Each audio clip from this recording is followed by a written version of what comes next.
நண்பர்கள் அனைவருக்கும் காலை மாலை மதிய வணக்கங்களை தெரிவித்துக் கொள்வது உங்கள் நண்பன். உன்னை வீடியோவில் நம்ம எதை பற்றி பார்க்க போகிறோம் அப்படின்னு பார்த்தீங்கன்னா 2025 எல்லாருக்கும் first of all happy new year. இந்த வருஷம் வந்து உங்களுக்கு சிறப்பாகவும் செம்மையாகவும் செழிப்பாகவும் அமையணும் அப்படின்னு சொல்லிட்டு நான் கடவுள்கிட்ட வேண்டிக்கிறேன். 2025 நியூ இயர் வந்து ஸ்டார்ட் ஆகிடுச்சு. ஸோ நிறையா பேர் வந்துட்டு இந்த புது வருஷத்தில் புது லைஃப்பை தேடி சிங்கப்பூர் போவீங்க. அப்படி நீங்கள் சிங்கப்பூர் போகிறப்போ உங்களுக்கு எந்தெந்த மாதிரியான டாக்குமெண்ட்ஸ் நீங்கள் கரெக்டாக எடுத்துகிட்டு போகணும் அப்படின்றத ரொம்ப தெளிவாக டீட்டெயிலாக சொல்கிறேன். ஸோ இதை ஃபாலோ பண்ணி நீங்கள் போனீங்க அப்படின்னா எந்த பிரச்சனையும் இல்லாமல் சிங்கப்பூர் நல்லபடியாக போயிடலாம். ஓகேங்களா? ஸோ இந்த மாதிரியான இன்ஃபர்மேஷன்லாம் தெரிஞ்சுக்கணும்னு நினச்சிங்கன்னா மறக்காம நம்ம சேனலை சப்ஸ்கிரைப் பண்ணி பெல் ஐக்கானை கிளிக் பண்ணி நோட்டிஃபிகேஷன் ஆல்னு கொடுத்து வச்சுங்க. ஓகேங்களா? ஓகே, ஃபஸ்ட் எடுத்தோன்னு வந்துட்டு எல்லா பாஸுமே தனித்தனியாக சொல்கிறேன். அதில் ஃபஸ்ட்டு வந்துட்டு இ பாஸை பொறுத்த வரைக்கும் பார்த்தீங்க அப்படின்னா வந்துட்டு ஆர்எம்ஏ சர்டிஃபிகேட் இருந்துச்சு அப்படின்னா ஆர்எம்ஏ ஒரு பிரிண்ட் அவுட் எடுத்து வச்சுக்கோங்க. அடுத்தது விசா, உங்களுக்கு இ பாஸ் வந்திருக்கும் பார்த்தீங்களா, ஐபிஏன்னு சொல்லுவாங்க, விசான்னு சொல்லுவாங்க, அதை ஒரு பிரிண்ட் அவுட் எடுத்துக்கோங்க. அடுத்ததாக பார்த்தீங்க அப்படின்னா வந்துட்டு பாஸ்போர்ட், ஒரிஜினல் பாஸ்போர்ட் எடுத்துக்கோங்க. வேக்சின் சர்டிஃபிகேட், நீங்கள் இன்னமுமே வந்துட்டு 2 வேக்சின் கண்டிப்பாக போட்டிருக்கணும். ஸோ 2 வேக்சின் போடலை அப்படின்னா கண்டிப்பாக உங்களால் போக முடியாது. ஒரு சில பிரச்சனைகளை நீங்கள் சந்திக்கிற மாதிரி வரும். அதனால் வேக்சின் சர்டிஃபிகேட் கண்டிப்பாக எடுத்துக்கோங்க. அடுத்ததாக பார்த்தீங்க அப்படின்னா வந்துட்டு எஸ்ஜி அரைவல் கார்டு. அடுத்தது வந்துட்டு நீங்கள் ஹோம் ரிஜிஸ்டர் பண்ணிக்கணும். திடீர்னு எம்ஓஎம் ஆஃபீஸர்ஸ்லாம் ரைடு வர்றதுக்கான வாய்ப்புகள்லாம் இருக்குது. ஸோ அப்படி வர்றப்போ நீங்கள் ரிஜிஸ்டர் பண்ணாத ரூமில் தங்கியிருந்தீங்க அப்படின்னா அது உங்களுக்கு கண்டிப்பாக பிரச்சனையாகும். ரீசெண்டாக கூட என்னோட டெலகிராமில் ஒருத்தர் மெசேஜ் பண்ணியிருந்தார். இந்த மாதிரி எம்ஓஎம் ஆஃபீஸ்லேருந்து வந்தாங்க, ரூம் ரிஜிஸ்டர் பண்ணியிருக்கான்னு கேட்டு செக் பண்ணாங்க, நான் ரிஜிஸ்டர் பண்ணாத ரூமில் தங்கியிருந்தேன், இதனால் எதுவும் ப்ராப்ளம் வருமானு கேட்டிருந்தாரு. ஸோ ப்ராப்ளம் வர்றதுக்கான வாய்ப்புகள் ரொம்ப அதிகமாக இருக்குது. இந்த மாதிரி பிரச்சனைலாம் வரக்கூடாது அப்படின்னா கண்டிப்பாக ரூம் ரிஜிஸ்டர் பண்ணியிருக்கணும். ரூம் ரிஜிஸ்டர் காப்பியும் வேக்சின் சர்டிஃபிகேட்டும் கட்டாயம் கிடையாது. ஆனால் நம்ம இந்தியா ஏர்போர்ட்டில் கண்டிப்பாக கேட்குறாங்க. சிங்கப்பூர் ஏர்போர்ட்டில் கண்டிப்பாக ரூம் ரிஜிஸ்டர் இது கேட்பாங்க. ஆனால் இந்தியா ஏர்போர்ட்டில் வேக்சின் சர்டிஃபிகேட் கண்டிப்பாக கேட்குறாங்க. ஓகேங்களா? ஸோ வேக்சின் சர்டிஃபிகேட் கண்டிப்பாக வச்சுக்கோங்க.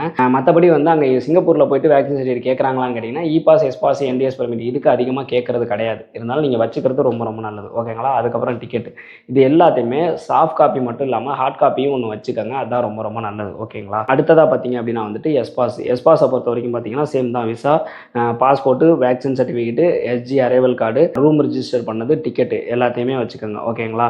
அடுத்தது என்டிஎஸ் பர்மிட். என்டிஎஸ் பர்மிட் வரைக்கும் கொஞ்சம் வித்தியாசமாக இருக்கும். இதுக்கு தான் நான் சொல்கிறது, டாக்குமெண்ட் வந்து ஒரு இதுக்கும் மாறும். இப்போ என்டிஎஸ் பர்மிட்டுக்கு மாறும். இதில் என்ன அப்படின்னு கேட்டிங்கன்னா எல்லாமே சேம் தான்.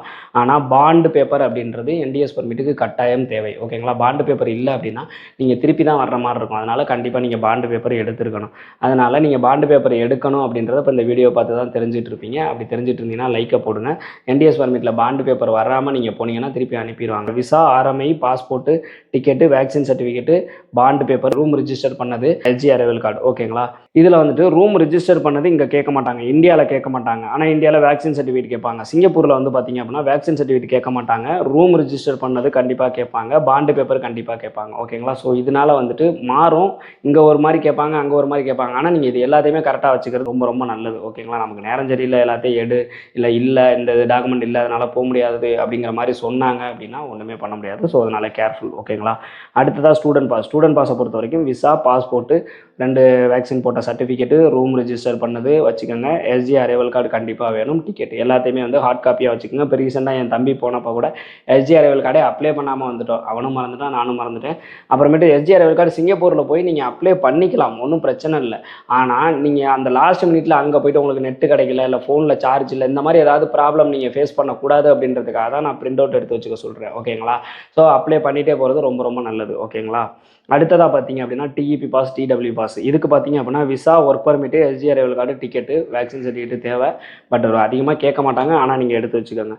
டூரிஸ்ட் விசாவுக்கு விசாவும் டிக்கெட்டும் இருந்தாலே போதும். வேக்சின் சர்டிஃபிகேட் கூட தேவையில்லை, வேறு எந்த சர்டிஃபிகேட்டுமே தேவையில்லை. அதாவது அங்கே போகிறதுக்கு விசா, டிக்கெட் இருந்துச்சுன்னாவே போதும். பாஸ்போர்ட், ஒரிஜினல் பாஸ்போர்ட் எல்லாத்துக்குமே கண்டிப்பாக தேவை. அதனால் எடுத்து வச்சுக்கோங்க. ஓகேங்களா? அடுத்தது work permit, PCM, CPR permit. இதுக்கு பார்த்தீங்க அப்படின்னா ரொம்ப டிஃப்ரெண்ட்டாக இருக்கும். ஒவ்வொரு வீடியோவில் நம்ம சொல்கிற மாதிரி தான். ஃபஸ்ட்டு ஐபிஏ வந்துடும். ஐபி வந்ததோடனே டிக்கெட் போட்டுறாதீங்க. ஐபி வந்ததுக்கப்புறமேட்டு ரூம் ரிஜிஸ்டர் பண்ண சொல்லுங்கள். அதுக்கே கொஞ்சம் டைம் ஆகும். ரூம் ரிஜிஸ்டர் பண்ணதுக்கப்புறமேட்டு பார்த்தீங்க அப்படின்னா வந்துட்டு ஆன்போர்டிங் சென்டர் புக் பண்ண சொல்லுங்கள். என்ன டேட்டில் ஆன்போர்டிங் சென்டர் கிடைக்குதோ அந்த டேட்டில் டிக்கெட் போடுங்க.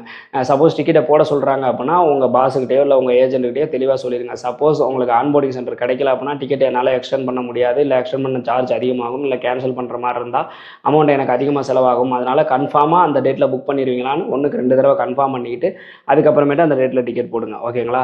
டிக்கெட் போட்டதுக்கப்புறம் கண்டிப்பாக இதுக்கு வந்து வேக்சின் சர்டிஃபிகேட் கண்டிப்பாக வேணும். இந்த எஸ்பாஸ் இபாஸ் கூட அதிகமாக கேட்க மாட்டாங்க. ஆனால் இதுக்கு வந்து வேக்சின் சர்டிஃபிகேட் சிங்கப்பூர்லேயுமே கேட்பாங்க. ஏன்னா நீங்கள் ஆன்போர்டிங் சென்டர் போய் தங்க போகிறீங்க.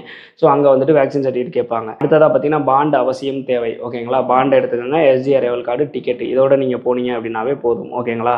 அடுத்தது சிங்கப்பூர் டு இந்தியா வர்றவங்க, சிங்கப்பூர்லேருந்து இந்தியா வர்றவங்களுக்கு பார்த்தீங்க அப்படின்னா எந்த சர்டிஃபிகேட் எதுவுமே தேவையில்ல. அதாவது இந்தியன் சிட்டிசனாக இல்லைன்னா மட்டும் விசா தேவை. அதர்வைஸ் வந்துட்டு டிக்கெட் மட்டும் இருந்துச்சுனாவே நல்லபடியாக வந்துடலாம். ஓகேங்களா? ஸோ இதுதான் 2025 ஜனவரிக்கான டாக்குமெண்ட். ஒவ்வொரு மாதமும் இந்த டாக்குமெண்ட் வந்து எதுவும் மாறி இருக்கா மாறலையா அப்படின்றத ரொம்ப தெளிவாக டீட்டெயிலாக நம்ம வீடியோ போட்டுட்ருக்கோம். அந்த வகையில் இந்த மாதமும் வந்து கடமை தவறாமல் கண்ணியம் தவறாமல் கரெக்டாக வீடியோ போட்டுட்டோம். இதில் வந்து நிறைய பேர் வந்து டாக்குமெண்ட் கரெக்டாக எடுத்துகிட்டு வராமல், பாண்டு பேப்பர் வந்து அப்ளை பண்ணாமல், எஸ்ஜிஆர்எல் கார்டு அப்ளை பண்ணாமல், ஆனால் எஸ்ஜிஆர்எல் கார்டு அப்ளை பண்ணலன்னா கூட நீங்கள் அங்கே அப்ளை பண்ணிக்கலாம். ஆனால் பாண்டு பேப்பர்லாம் வந்து லாஸ்ட் மினிட்லாம் உங்களால் எடுக்கவே முடியாது. ஸோ அதனால் நீங்கள் கண்டிப்பாக பாண்டு பேப்பர் எடுத்தே ஆகணும். அதனால் நீங்கள் பாண்டு பேப்பர் எடுக்காமலாம் போயிட்டீங்க அப்படின்னா உங்களுக்கு நிறைய பிரச்சனைகள் வரும். திருப்பி அன்றைக்கி ஃப்ளைட்டே கேன்சல் ஆகிற மாதிரி இருக்கும். ஆன்போர்டிங் சென்டர்லாம் புக் பண்ணவங்க அன்றைக்கி ஃப்ளைட்டு கேன்சல் ஆயிடுச்சு அப்படின்னா நீங்கள் திருப்பி ஆன்போர்டிங் சென்டர் ஃபஸ்ட்லேருந்து புக் பண்ணுற மாதிரி ஆகிடும். ஸோ எல்லாமே தலைவலி, அதிகமான செலவு, வீண் செலவு, மன உளைச்சல் இதெல்லாம் ஆகாமல் இருக்கணும்னு நினச்சா இந்த வீடியோவை கடைசி வரைக்கும் பார்த்து இந்த டாக்குமெண்ட் எல்லாத்தையும் கரெக்டாக எடுத்துகிட்டு போயிட்டீங்க அப்படின்னா எந்த பிரச்சனையும் இல்லாமல் நல்லபடியாக வெளிநாடு போக முடியும் என்பதை தெரிவித்துக் கொள்கிறேன். அதே மாதிரி நம்ம 2025 என்னென்ன ஜாப் வந்துட்டு சிங்கப்பூரில் அதிகமாக கிடைக்க போகுது, என்னென்ன ஜாப்புக்கு வேகன்சி அதிகமாக இருக்குன்றதுக்கு ஒரு வீடியோ போட்டிருக்கேன்.